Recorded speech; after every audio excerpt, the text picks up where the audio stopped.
नमस्कार, मैं धनंजय ओझा। मैं मौजूद हूं आप सबके बीच एनएसडी टाइम्स के न्यूज बुलेटिन के साथ। आइए नजर डालते हैं आज की दिन भर की बड़ी सुर्खियों पर। लॉकडाउन, गृह मंत्रालय ने दिए संकेत। 3 मई के बाद रेड और ऑरेंज जोन के इन इलाकों में मिल सकती है छूट। कोरोना वायरस के संक्रमण को रोकने के लिए इन दिनों देश भर में 3 मई तक लॉकडाउन लागू है, यानी लॉकडाउन खुलने में अभी 4 दिन और रह गए हैं।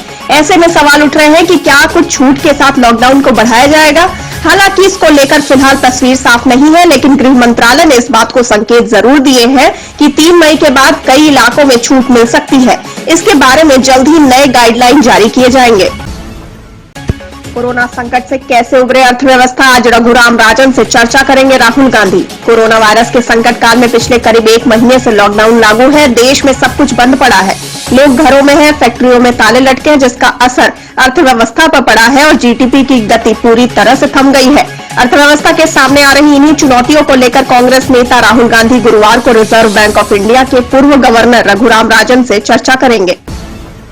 किसानों को इस योजना से मिला सहारा, करीब 1600 करोड़ का फंड हो चुका है जारी। उत्तर प्रदेश के किसानों के लिए मौसम खलनायक बना हुआ है। कभी बिन मौसम बरसात तो कभी ओलावृष्टि ने किसानों को गहरा आघात पहुंचाया है। बची खुची कसर अब लॉकडाउन पूरी कर दे रहा है। ऐसे माहौल में परेशानियों से चौतरफा गिरे किसानों को फौरन राहत देने के लिए प्रधानमंत्री नरेंद्र मोदी ने सम्मान निधि योजना के जरिए उनको कुछ राहत पहुंचाने की कोशिश की है। वहीं मुख्यमंत्री योगी आदित्यनाथ ने प्रकृति की मार से खराब हुई फसल पर प्रधानमंत्री फसल बीमा योजना का लाभ देकर किसानों का दूसरा हाथ थामने का प्रयास किया है।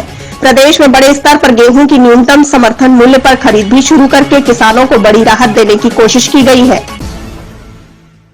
अब तक कोरोना वायरस संक्रमण से मुक्त रहे गोरखपुर में एक और मरीज से संक्रमण की पुष्टि हुई है। बांसगांव क्षेत्र के भैंसा रानी गांव के रहने वाली महिला मंगलवार को ही दिल्ली से गोरखपुर पहुंची थी।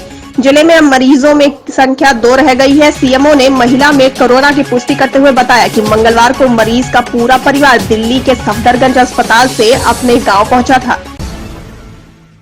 हरियाणा में आज से शुरू होगा रैपिड टेस्ट। कोरियन किट को केंद्रों की हरी झंडी। चीन से आई कोरोना रैपिड टेस्ट किट की गुणवत्ता अभी भी सवालों के घेरे में है। इस बीच केंद्र ने हरियाणा सरकार को रैपिड टेस्ट करने की इजाजत दे दी है। हरियाणा सरकार मानेसर स्थित साउथ कोरियन कंपनी की ओर से मिले 25,000 रैपिड किट का इस्तेमाल करेगी। रैपिड टेस्टिंग की शुरुआत आज से की जा सकती है। लॉकडाउन के दौरान भिवंडी से पैदल नेपाल जा रहे मजदूर बोले, यहां रहे तो मर जाएंगे। कोरोना वायरस से निपटने के लिए देश में लॉकडाउन लागू है। इसके कारण कई ऐसे मजदूर हैं जो अपने घरों से दूर दूसरे राज्य या शहर में फंसे हुए हैं। रेल और बस सेवा बंद होने के कारण ये मजदूर पैदल या साइकिल से ही अपने घर जाने को मजबूर है। ऐसे ही कई सारे मजदूर महाराष्ट्र के भिवंडी से नेपाल और उत्तर प्रदेश के लिए निकल पड़े हैं।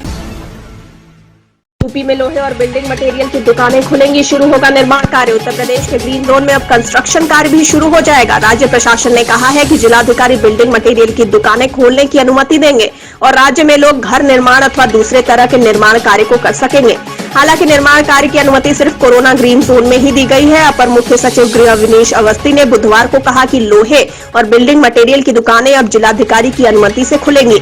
निर्माण इकाइयों में सैनिटाइजेशन की पूरी व्यवस्था की जाएगी और सोशल डिस्टेंसिंग का ध्यान रखा जाएगा।